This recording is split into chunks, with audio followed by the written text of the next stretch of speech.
സംസ്ഥാനത്തെ കോഴിയിറച്ചി വ്യാപാരികൾ അനിശ്ചിതകാല സമരത്തിലേക്ക്. കോഴി വ്യാപാരികളുമായി സർക്കാർ നടത്തിയ ചർച്ച പരാജയപ്പെട്ടു. 1 കിലോ കോഴി 87 രൂപയ്ക്ക് വിൽക്കാനാകില്ല എന്ന് വ്യാപാരികൾ സർക്കാരിനെ അറിയിച്ചു. സമരം സർക്കാരിനോടുള്ള വെല്ലുവിളിയെന്നും ഒരു വിട്ടുവീഴ്ചയ്ക്കും തയ്യാറല്ലെന്നും വ്യാപാരികളുമായി നടത്തിയ ചർച്ചയ്ക്ക് ശേഷം ധനമന്ത്രി ഡോക്ടർ തോമസ് ഐസക് പറഞ്ഞു. 13 രൂപയുടെ ഇളവാണ്. അത് കൂടുതൽ പറ്റത്തില്ല. ഇത്തരത്തിലുള്ളൊരു വിലപേശലിന് സർക്കാരില്ല. ശാശ്വതമായിട്ട് എല്ലാ കാലത്തേക്ക് ഈ വില തന്നെ നിലനിർത്തണം എന്നൊന്നും പറയാനുള്ള അവകാശം സർക്കാരിനില്ല. 14.5% നികുതി കുറച്ചപ്പോൾ 40% വില വർധന വരുത്തുകയും ചെയ്തു. 40%. ഇത് നാട്ടിലെ ജനങ്ങളോടും സർക്കാരിനോടും ഒക്കെ ഉള്ള ഒരു സംഘത്തിന്റെ വെല്ലുവിളിയാണ്.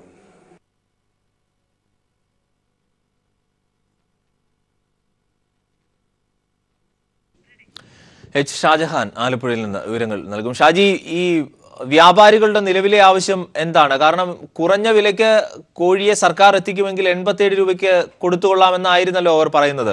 എന്താണ് അവരുടെ ഡിമാൻഡ്? അരുണെ, ഓൾ കേരള പോൾട്രി ഫെഡറേഷന്റെ ഭാരവാഹികളാണ് ഇന്ന് രാവിലെ ആലപ്പുഴയിൽ ധനമന്ത്രിയുമായിട്ട് ചർച്ച നടത്തിയത്. അവർ പ്രധാനമായിട്ടും പറയുന്നത് 100 രൂപയ്ക്ക് വരെ, അതായത് നിലവിൽ GST വന്നതിന് ശേഷം നികുതി ഇളവ് ലഭിച്ച സാഹചര്യത്തിൽ 100 രൂപയ്ക്ക് വരെ തങ്ങൾ കോഴിയിറച്ചി വിപണിയിൽ നൽകാൻ തയ്യാറാണ്. നിലവിലെ സാഹചര്യത്തിൽ സർക്കാർ നിർദ്ദേശിക്കുന്ന പോലെ കുറഞ്ഞ വിലയ്ക്ക് കോഴി കൊടുക്കാൻ കഴിയില്ല എന്നുള്ളതാണ് അവർ പറയുന്നത്. പക്ഷേ ചർച്ചകൾക്ക് ശേഷം ധനമന്ത്രി പറയുന്നത് നിലവിൽ 14% ഇളവ്, നികുതി ഇളവ് ഈ മേഖലയിൽ ഉണ്ടായിട്ടുണ്ട്, കോഴിയിറച്ചി മേഖലയിൽ ഉണ്ടായിട്ടുണ്ട്. അപ്പോൾ സ്വാഭാവികമായിട്ടും ഈ 87 രൂപയ്ക്ക് 1 കിലോ കോഴിയിറച്ചി ഇവർക്ക് നൽകാൻ സാധിക്കും. പക്ഷെ എന്തുകൊണ്ടാണ് ഈ സംഘടനകൾ അത്തരം ഒരു നിലപാടിലേക്ക് വരാൻ തയ്യാറാകാത്തത്? അപ്പൊ ഇതിന് പിന്നിൽ ചില വൻകിട ലോബികൾ കളിക്കുന്നുണ്ട്. അവർ വ്യാപകമായിട്ട് നികുതി വെട്ടിപ്പുകൾ നേരത്തെ നടത്തിക്കൊണ്ടിരുന്ന സംഘടനകളാണ്. ഇത്തരം ചെറിയ അതായത് കേരള പോൾട്രി ഫെഡറേഷന്റെയൊക്കെ പോലുള്ള ചെറിയ സംഘടനകളുടെയൊക്കെ തലപ്പത്ത് നിന്ന് നിയന്ത്രിക്കുന്നത് ഇത്തരത്തിലുള്ള ചില വൻകിട ലോബികളാണ്. ഈ ലോബികളുടെ കയ്യിലാണ് ഇന്നത്തെ കേരളത്തിലെ കോഴിയിറച്ചി. അപ്പോൾ ഇവർ വ്യാപകമായിട്ട് നികുതി വെട്ടിപ്പും മറ്റും വർഷങ്ങളായിട്ട് നടത്തിക്കൊണ്ടിരിക്കുകയാണ്. എന്തായാലും അവരുടെ ഈ ജനങ്ങളോടും അതോടൊപ്പം തന്നെ സർക്കാരിനോടും അവർ ചൂഷണം ചെയ്ത് വെല്ലുവിളി നടത്തിക്കൊണ്ടിരിക്കുന്ന ഈ സാഹചര്യത്തിൽ ഇവരുടെ പഴയകാല കംപ്ലീറ്റ് അവർ വിൽപ്പന നടത്തിയിരിക്കുന്ന നികുതികളും അല്ലെങ്കിൽ നികുതി വെട്ടിപ്പുകളും പരിശോധിച്ച് ഇവർക്കെതിരെ കർശന നടപടി സ്വീകരിക്കും. അതിനുള്ള ഒരു പ്രത്യേക ടാസ്ക് ഫോഴ്സിനെ നിയോഗിക്കാനായിട്ട് സർക്കാർ ഉടൻ തീരുമാനിക്കുമെന്നും അദ്ദേഹം മുന്നറിയിപ്പ് നൽകി. എന്തായാലും ജനങ്ങളെ ചൂഷണം ചെയ്തുകൊണ്ട് അല്ലെങ്കിൽ സർക്കാരിനെ വെല്ലുവിളിച്ചുകൊണ്ട് ഈ സംഘടനകൾ, കോഴി ഇറച്ചി സംഘടനകൾ, വ്യാപാരി സംഘടനകൾ നടത്തുന്ന ഈ സമരത്തെ സർക്കാർ എന്തായാലും അതിന് അവരുടെ ആവശ്യങ്ങളോട് അംഗീകരിക്കാൻ സർക്കാർ തയ്യാറല്ല. മറിച്ച് ജനങ്ങൾക്ക് ഉപകാരപ്രദമായ രീതിയിൽ 87 രൂപ എന്നുള്ളത് യാതൊരു കാരണവശാലും ഈ സംഘടനകൾക്ക് അല്ലെങ്കിൽ ഈ വ്യാപാരം നടത്തുന്നവർക്ക് നഷ്ടം വരാൻ സാധ്യതയില്ലാത്ത ഒരു നിർദ്ദേശമാണ് വെച്ചിരിക്കുന്നത്. അത്തരം നിർദ്ദേശങ്ങളോട് അംഗീകരിച്ചുകൊണ്ട് അവർ മുൻപോട്ട്, അല്ലാതെ സർക്കാരിനെ ജനങ്ങളെയും വെല്ലുവിളിച്ചുകൊണ്ട് മുൻപോട്ട് പോയി കഴിഞ്ഞാൽ സർക്കാർ ബദൽ സംവിധാനവുമായി രംഗത്ത് വരുമെന്നാണ് ഇപ്പോൾ ധനവകുപ്പ് മന്ത്രി പറഞ്ഞിരിക്കുന്നത്. ഷാജിന്റെ മറ്റൊരു വശം എന്നുള്ളത് ഈ കടയടപ്പ് സമരം എന്നുള്ളത് എത്രത്തോളം പ്രായോഗികമാണ്? ഈ കോഴിയെ എത്ര നാൾ അവർക്ക് ഇങ്ങനെ കൂട്ടിലടച്ച് വളർത്താനാകുമെന്നുള്ളത് വലിയ ചോദ്യമാണ്. അത് വലിയ നഷ്ടത്തിലേക്ക് കാര്യങ്ങൾ കൊണ്ടെത്തിക്കും. മറ്റൊന്ന്, ബദൽ മാർഗങ്ങൾ സർക്കാർ അന്വേഷിക്കുന്നുണ്ടോ? ഈ കുടുംബശ്രീ വഴി കോഴിയെ വിൽക്കുക, കുടുംബശ്രീ യൂണിറ്റിനെ ഏൽപ്പിക്കുക എന്നതടക്കമുള്ള കാര്യങ്ങൾ നേരത്തെ പറഞ്ഞിരുന്നല്ലോ. തീർച്ചയായിട്ടും അരുണേ, അത്തരത്തിലുള്ള ബദൽ സംവിധാനമൊക്കെ സർക്കാർ നടപ്പിലാക്കുന്ന നിർദ്ദേശങ്ങളൊക്കെ നൽകിയിട്ടുണ്ട്. പക്ഷെ അതിനൊക്കെ ചില സാങ്കേതികമായിട്ടുള്ള തടസ്സങ്ങളൊക്കെ ഉണ്ടാകും, അല്ലെങ്കിൽ കാലതാമസം ഉണ്ടാകും. ഇത്തരം സാഹചര്യങ്ങളൊക്കെ ഒഴിവാക്കുന്നതിന് വേണ്ടിയിട്ടാണ് ഇപ്പോൾ മന്ത്രി കർശനമായിട്ടുള്ള നിർദ്ദേശം നൽകിയിരിക്കുന്നത്. ജനങ്ങൾ ഇതിനെതിരായിട്ട് രംഗത്ത് വന്നാൽ മാത്രമേ സർക്കാരിനോടൊപ്പം നിന്നുകൊണ്ട് ജനങ്ങൾക്കും ഈ കുറഞ്ഞ വിലയ്ക്ക് കോഴി ലഭ്യമാകുകയുള്ളൂ. അതുകൊണ്ട് ജനങ്ങളാണ് ഇതിന് കൂടുതലും രംഗത്ത് വരുന്നത്. സർക്കാരിന്റെ ഭാഗത്തു നിന്നുള്ള ശക്തമായ നടപടിയിലേക്ക് പോകും. അങ്ങനെ വരുമ്പോൾ സ്വാഭാവികമായിട്ടും വരും ദിവസങ്ങളിലൊക്കെ തന്നെ ഇത്തരത്തിൽ സമരം നടത്തുന്ന വ്യാപാരികൾക്ക് നേരെ ജനങ്ങൾ രംഗത്ത് വരുന്ന ഒരു സ്ഥിതിവിശേഷം ഉണ്ടാകും. എന്തായാലും ഈ സമരം അത് ഈ കോഴിയിറച്ചി വ്യാപാര സംഘടനകളെയൊക്കെ തന്നെ പ്രതികൂലമായിട്ടുള്ള ഒരു നിലപാടിലേക്ക് കൊണ്ടുപോകും. സാധാരണഗതിയിൽ ഈ പറഞ്ഞ തുകയിൽ നിന്നും അല്പമെങ്കിലും ഉയർത്തി തന്നു കഴിഞ്ഞാൽ അവർ സമരത്തിൽ നിന്നും പിന്മാറാമെന്നും ഒക്കെ അവർ പറയുന്നുണ്ട്. പക്ഷെ എന്തായാലും 100 രൂപയ്ക്ക് താഴെ കോഴിയിറച്ചി നൽകാൻ കഴിയില്ല എന്നുള്ളൊരു ശക്തമായ നിലപാടിൽ തന്നെയാണ് ഈ സംഘടനാ നേതാക്കൾ. എച്ച് ഷാജഹാൻ ആലപ്പുഴയിൽ നിന്ന് വിവരങ്ങൾ നൽകിയത്. കൊച്ചിയിൽ നടി ആക്രമിക്കപ്പെട്ട സംഭവത്തിന് പിന്നിലെ ഗൂഢാലോചന സംബന്ധിച്ചുള്ള അന്വേഷണം അവസാന ഘട്ടത്തിലേക്ക്. ഒന്നാം പ്രതി പൾസർ സുനി ജയിലിൽ ഫോൺ ഉപയോഗിച്ചത് സംബന്ധിച്ചുള്ള അന്വേഷണം പൂർത്തിയായി. ഗാങ്സ്റ്റർ സുനി ജയിലിൽ ഫോൺ ഉപയോഗിച്ചത് സംബന്ധിച്ച അന്വേഷണം ഏറെക്കുറെ പൂർത്തിയാക്കി. സുനിയെയും സഹതടവുകാരെയും കാക്കനാട് ജയിലിലെത്തിച്ച് കഴിഞ്ഞ ദിവസം പോലീസ് തെളിവെടുത്തിരുന്നു. സുനിക്ക് ജയിലിൽ വെച്ച് കത്തെഴുതി നൽകിയ വിപിൻലാൽ, ജയിലിൽ ഫോൺ ഉപയോഗിച്ച മേസ്ത്രി സുനിൽ എന്നിവരെയാണ് പോലീസ് സംഘം കാക്കനാട് ജയിലിലെത്തിച്ചത്. ഫോൺ ഉപയോഗം പ്രതികൾ പോലീസിനോട് സമ്മതിച്ചിട്ടുണ്ട്. നാദിർഷയെയും ദിലീപിന്റെ മാനേജർ അപ്പുണ്ണിയുമാണ് വിളിച്ചതെന്നാണ് ഇവർ ചോദ്യം ചെയ്യലിൽ വെളിപ്പെടുത്തിയത്. ഫോൺ വിളി ഗൂഢാലോചനയ്ക്കാണോ ബ്ലാക്ക് മെയിലിംഗിനാണോ എന്നാണ് പോലീസ് പരിശോധിച്ചു വരുന്നത്. ഇത് സംബന്ധിച്ച് പോലീസിന് ലഭിച്ച മൊഴികൾ പരസ്പര വിരുദ്ധമാണ്. ജയിലിൽ നിന്ന് എഴുതിയ കത്ത് ഗൂഢാലോചനയ്ക്കുള്ള തെളിവാണെന്നാണ് പ്രതികൾ പോലീസിനോട് പറഞ്ഞത്. കേസിൽ ഫോൺ വിളി നിർണായകമായതിനാൽ ഇത് സംബന്ധിച്ച് കൂടുതൽ വ്യക്തത വരുത്തിയതിനു ശേഷമേ പോലീസ് അടുത്ത നടപടികളിലേക്ക് കടക്കുകയുള്ളൂ. അതേസമയം ആരോപണ വിധേയരുമായി അടുത്ത ബന്ധമുള്ളവരുടെ മൊഴിയെടുക്കൽ തുടരും. നേരത്തെ ലഭിച്ച ചില മൊഴികളുടെ അടിസ്ഥാനത്തിൽ സിനിമാ രംഗത്തെ ചിലരെ കൂടി പോലീസ് മൊഴിയെടുക്കലിനായി വിളിച്ചുവരുത്തിയേക്കും. ഫോൺ വിളി കേസിലെ അന്വേഷണം പൂർത്തിയായാൽ ഉന്നത പോലീസ് ഉദ്യോഗസ്ഥർ യോഗം ചേർന്ന് ഇതുവരെ ലഭിച്ച മൊഴികളും തെളിവുകളും വിലയിരുത്തും. കസ്റ്റഡി കാലാവധി അവസാനിച്ചതിനാൽ സുനിയെയും സഹതടവുകാരായ മറ്റു പ്രതികളെയും നാളെ കോടതിയിൽ ഹാജരാക്കും. അന്വേഷണം ഏറെക്കുറെ പൂർത്തിയായതിനാൽ കൂടുതൽ ദിവസം പ്രതികളുടെ കസ്റ്റഡി ആവശ്യപ്പെടില്ല. News bureau, Kochi. ഗൾഫിൽ നിന്ന് മൃതദേഹങ്ങൾ ഇന്ത്യയിലേക്ക് വിമാനത്തിൽ അയക്കുന്നതിന് ഏർപ്പെടുത്തിയ പുതിയ നിയന്ത്രണങ്ങൾക്കെതിരെ വ്യാപകമായ പ്രതിഷേധം. മൃതദേഹങ്ങൾ ഇന്ത്യയിലേക്ക് വിമാനത്തിൽ അയക്കുമ്പോൾ നിർദ്ദിഷ്ട വിമാനത്താവളത്തിൽ എത്തുന്നതിന് 48 മണിക്കൂർ മുൻപ് ബന്ധപ്പെട്ട സർട്ടിഫിക്കറ്റുകൾ ഹാജരാക്കി മുൻകൂർ അനുമതി വാങ്ങണം എന്നാണ് ഉത്തരവ്. ഗൾഫിൽ നിന്ന് മൃതദേഹങ്ങൾ ഇന്ത്യയിലേക്ക് വിമാനത്തിൽ അയക്കുന്നതിന് ഏർപ്പെടുത്തിയ പുതിയ നിയന്ത്രണങ്ങൾക്കെതിരെ വ്യാപക പ്രതിഷേധമാണ് ഉയരുന്നത്. കോഴിക്കോട് വിമാനത്താവളത്തിൽ മൃതദേഹം എത്തുന്നതിന് 2 ദിവസം മുമ്പ് മരണ സർട്ടിഫിക്കറ്റ് ഉൾപ്പെടെ 4 സർട്ടിഫിക്കറ്റുകൾ ഹാജരാക്കണമെന്ന് കരിപ്പൂരിലെ ഹെൽത്ത് ഇൻസ്പെക്ടർ പുറത്തിറക്കിയ കുറിപ്പിൽ പറയുന്നു. വിദേശത്ത് മരിക്കുന്ന പ്രവാസികളുടെ മൃതദേഹങ്ങൾ നാട്ടിലെത്തുന്നത് ദിവസങ്ങൾ വൈകിക്കുന്ന നിബന്ധനയാണിത്. അന്താരാഷ്ട്ര ആരോഗ്യ ചട്ടങ്ങളും ഇന്ത്യൻ വിമാന പൊതു ആരോഗ്യ ചട്ടങ്ങളും അനുസരിച്ചാണ് ഈ നിബന്ധനയെന്ന് ഇന്ത്യയിലെ വിവിധ വിമാനത്താവളങ്ങൾ പുറപ്പെടുവിച്ച ഉത്തരവിൽ പറയുന്നു. എംബാമിംഗ് സർട്ടിഫിക്കറ്റ്, ഇന്ത്യൻ എംബസിയിൽ നിന്നുള്ള NOC, റദ്ദാക്കിയ പാസ്പോർട്ടിന്റെ പകർപ്പ് എന്നിവയാണ് 48 മണിക്കൂർ മുമ്പ് ഹാജരാക്കേണ്ട രേഖകൾ. ഇവ ഇമെയിലായോ ആരുടെയെങ്കിലും കൈവശമോ വിമാനത്താവളത്തിലെ ഹെൽത്ത് കൌണ്ടറിൽ എത്തിച്ച് മുൻകൂർ അനുമതി വാങ്ങണം. എന്നാൽ ഈ സർട്ടിഫിക്കറ്റുകൾ മുൻകൂർ ലഭിക്കുക അസാധ്യമാകയാൽ ഇവയെല്ലാം കിട്ടി 2 ദിവസം കാത്തുനിന്ന ശേഷമേ മൃതദേഹം അയക്കാൻ സാധിക്കൂവെന്ന് ഈ രംഗത്ത് പ്രവർത്തിക്കുന്നവർ ചൂണ്ടിക്കാട്ടുന്നു.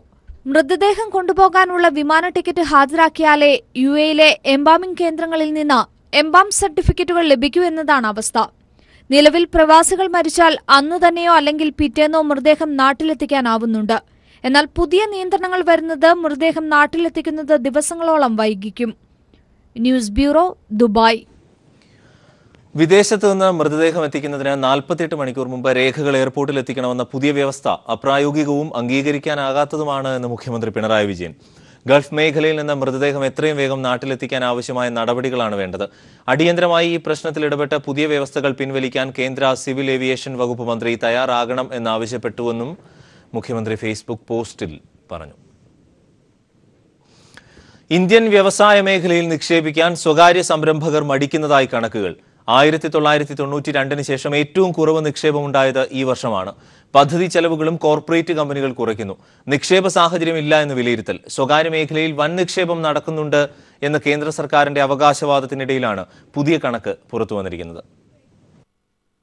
രാജ്യത്തെ 1000-ഓളം വരുന്ന ലിസ്റ്റഡ് കമ്പനികൾ നടത്തിയ നിക്ഷേപങ്ങളെക്കുറിച്ച് ബിസിനസ് സ്റ്റാൻഡേർഡ് മാധ്യമം നടത്തിയ പഠനത്തിലാണ് ഇന്ത്യയിലെ വ്യവസായ വളർച്ച ആശങ്കയുണ്ടാക്കുന്ന വിധം തളരുന്നതായി കാണുന്നത്. പുതിയ നിക്ഷേപങ്ങൾ നടത്താൻ സ്വകാര്യ കമ്പനികൾ മടിച്ചു നിൽക്കുന്നു. 2016-17 സാമ്പത്തിക വർഷം ഇന്ത്യയിലുണ്ടായ പുതിയ നിക്ഷേപങ്ങൾ വെറും 5% മാത്രം. 9.4% വളർച്ച നേടിയിരുന്നതിൽ നിന്നാണ് നിക്ഷേപങ്ങൾ കുത്തനെ ഇടിഞ്ഞിരിക്കുന്നത്. 1992 ശേഷമുള്ള ഏറ്റവും വലിയ കുറവ്. They have taken data of 1,000 non-financial firms. The increase in private investment in the year 2016-17 is the lowest since 1992. കഴിഞ്ഞ 25 വർഷത്തിനിടെ ഏറ്റവും കൂടുതൽ നിക്ഷേപം ഉണ്ടായത് 2013-14 സാമ്പത്തിക വർഷം. 5.7 ലക്ഷം കോടി രൂപ പുതിയ പദ്ധതികൾക്കായി കോർപ്പറേറ്റുകൾ ചെലവഴിച്ചു. അതിനുശേഷം രാജ്യത്തെ രാഷ്ട്രീയ സാമൂഹ്യ സാഹചര്യങ്ങൾ മാറി.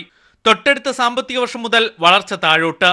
ഇപ്പോൾ അത് 2.07 ലക്ഷം കോടിയായി കുറഞ്ഞു. പുതിയ സാഹചര്യത്തിൽ റിസ്ക് ഏറ്റെടുക്കാൻ കോർപ്പറേറ്റുകൾ മടിക്കുന്നതാണ് പ്രധാന കാരണമെന്ന് പഠന റിപ്പോർട്ട് പറയുന്നു. ബാങ്കുകൾ നൽകുന്ന ലോണുകളിൽ വന്ന കുറവും വൻ പദ്ധതികളെ ബാധിക്കുന്നുണ്ട്. Santhosh സർലിംഗ്, news bureau, Delhi. ഇറാഖിലെ രണ്ടാമത്തെ വലിയ നഗരമായ മൊസൂൾ IS ഭീകരിൽ നിന്നും ഇറാഖി സൈന്യം പൂർണ്ണമായും തിരിച്ചുപിടിച്ചു. 9 മാസം നീണ്ട പോരാട്ടത്തിനൊടുവിലാണ് മൊസൂൾ ISൽ നിന്നും സൈന്യം തിരിച്ചുപിടിച്ചത്. സൈനികർ ആഹ്ലാദ പ്രകടനം നടത്തുന്ന ദൃശ്യങ്ങൾ പുറത്തുവന്നു. എന്നാൽ ഇസ്ലാമിക് സ്റ്റേറ്റ് ഇക്കാര്യത്തിൽ ഔദ്യോഗികമായ സ്ഥിരീകരണം നൽകിയിട്ടില്ല.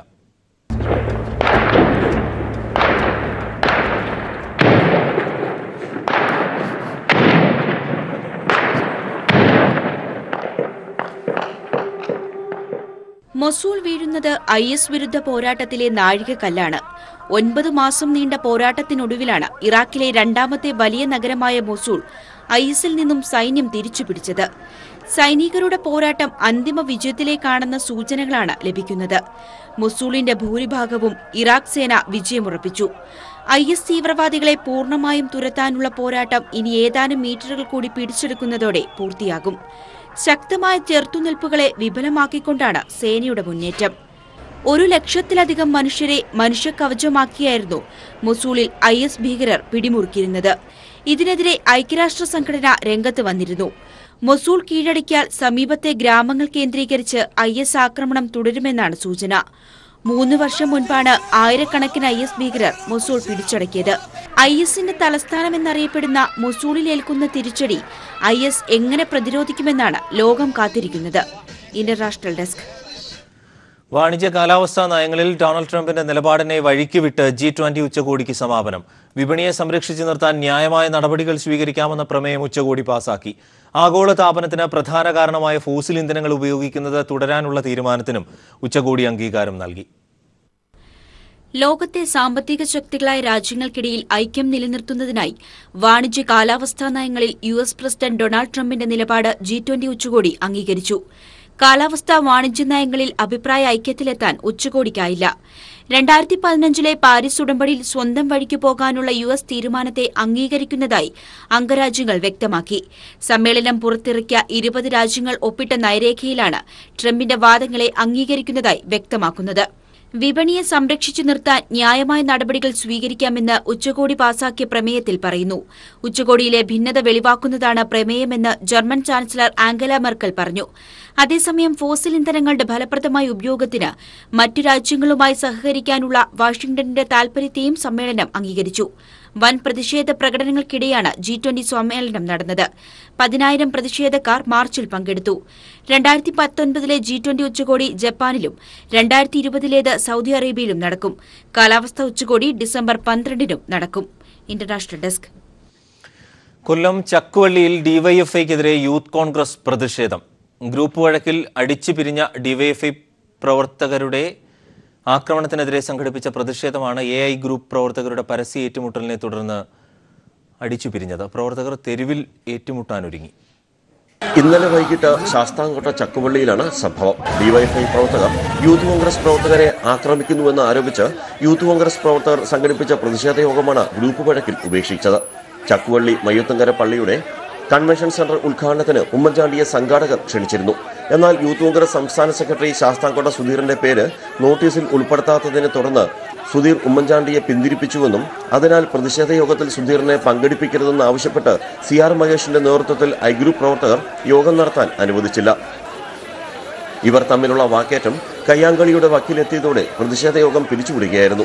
അസഫിയ വർഷം കൊണ്ട് ഇരു ഗ്രൂപ്പുകളും വാക്കേറ്റവും നടത്തി. യൂത്ത് കോൺഗ്രസ് പ്രവർത്തകരുടെ പരസ്യ ഏറ്റുമുട്ടൽ കണ്ട് നാട്ടുകാരും അമ്പരന്നു.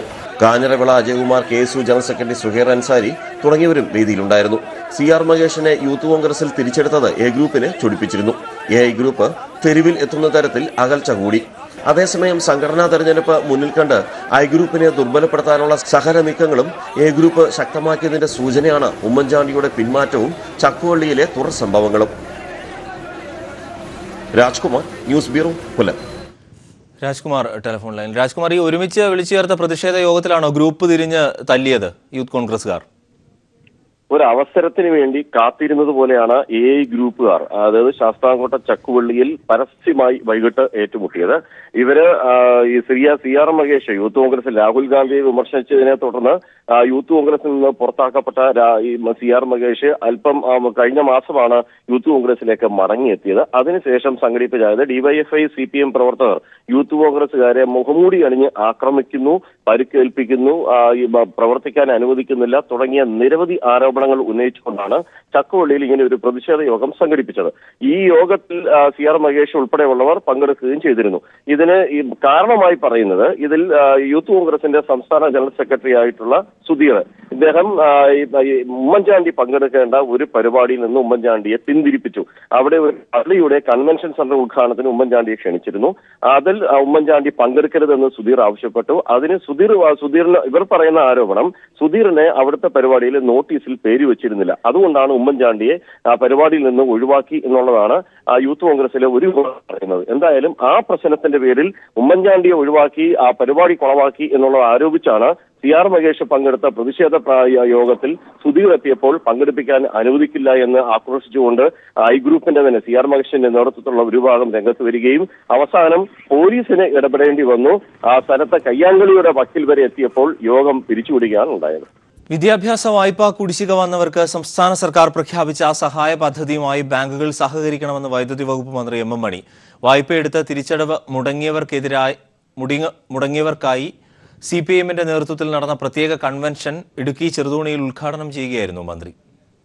വിദ്യാഭ്യാസ വായ്പാ കുടിശ്ശിക വന്നിട്ടുള്ളവർക്ക് 900 കോടി രൂപയുടെ ആശ്വാസ പദ്ധതിയാണ് സംസ്ഥാന സർക്കാർ പ്രഖ്യാപിച്ചിട്ടുള്ളത്. ആനുകൂല്യത്തിന് അർഹരായവർ ആരൊക്കെ, ഇവർ ആനുകൂല്യങ്ങൾ ലഭിക്കാൻ ചെയ്യേണ്ട കാര്യങ്ങൾ എന്തെല്ലാം തുടങ്ങിയ കാര്യങ്ങൾ വിശദീകരിക്കുന്നതിന് വേണ്ടിയാണ് CPIM ഇടുക്കി ജില്ലാ കമ്മിറ്റി പ്രത്യേക കൺവെൻഷൻ സംഘടിപ്പിച്ചത്. വായ്പാ കുടിശ്ശിക വന്ന 100 കണക്കിന് വിദ്യാർത്ഥികളും രക്ഷിതാക്കളും പങ്കെടുത്ത യോഗം മന്ത്രി M.M. മണി ഉദ്ഘാടനം ചെയ്തു. സർക്കാർ പ്രഖ്യാപിച്ച സഹായം അർഹതപ്പെട്ടവർക്ക് നൽകുന്നതിൽ ബാങ്കുകൾ വിമുഖത വെടിയണമെന്ന് അദ്ദേഹം ആവശ്യപ്പെട്ടു. മനുഷ്യത്വപരമായ കാര്യങ്ങൾ കാണുന്നു എന്നതുകൊണ്ട് തന്നെയാണ് വിദ്യാഭ്യാസ രംഗത്ത് ഈ സൗജന്യങ്ങൾ പ്രഖ്യാപിക്കാൻ കാരണം. ബാങ്കിംഗ് മേഖലയിലെ വിദഗ്ധരുടെ നേതൃത്വത്തിൽ 14 ഹെൽപ്പ് ഡെസ്കുകൾ പ്രവർത്തനം ആരംഭിച്ചിട്ടുണ്ട്.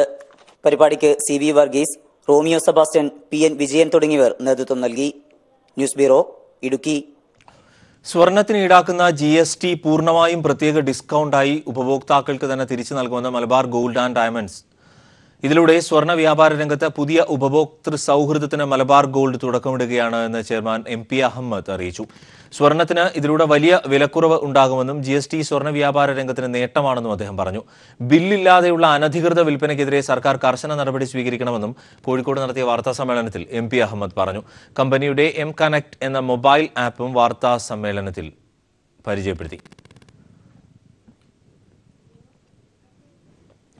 ഇരിങ്ങാലക്കുട ചുങ്കത്ത് ജ്വല്ലറിയുടെ വാർഷിക ആഘോഷങ്ങളുടെ ഭാഗമായി ഈ വർഷത്തെ 10ാം ക്ലാസ് പരീക്ഷയിൽ മുഴുവൻ വിഷയങ്ങളിലും A+ നേടിയ വിദ്യാർത്ഥികളെ ആദരിച്ചു. 165 വിദ്യാർത്ഥികളാണ് ഇരിങ്ങാലക്കുട രൂപത മെത്രാൻ മാർ പൂലി കണ്ണൂക്കാടൻ അധ്യക്ഷത വഹിച്ച അനുമോദന ചടങ്ങിൽ ആദരിക്കപ്പെട്ടത്. ചുങ്കത്ത് ജ്വല്ലറി ഇരിങ്ങാലക്കുട ബ്രാഞ്ച് ആഘോഷങ്ങളുടെ ഭാഗമായി ഉപഭോക്താക്കൾക്കായി സംഘടിപ്പിച്ച സമ്മാന പദ്ധതിയുടെ ബമ്പർ നറുക്കെടുപ്പ് മാർ പൂലി കണ്ണൂക്കാടൻ നിർവഹിച്ചു. ബമ്പർ സമ്മാനമായ ഡാറ്റ്സൺ റെഡിഗോ കാർ ഇരിങ്ങാലക്കുട സ്വദേശി സമീറിനും ഹോണ്ട ആക്ടീവ സ്കൂട്ടർ ചന്ദ്രാപിന്നി സ്വദേശി ബാബനും ലഭിച്ചു. Chungath jewellery group chairman CP Paul, managing director Ranjith Paul Chungath തുടങ്ങിയവർ പങ്കെടുത്തു.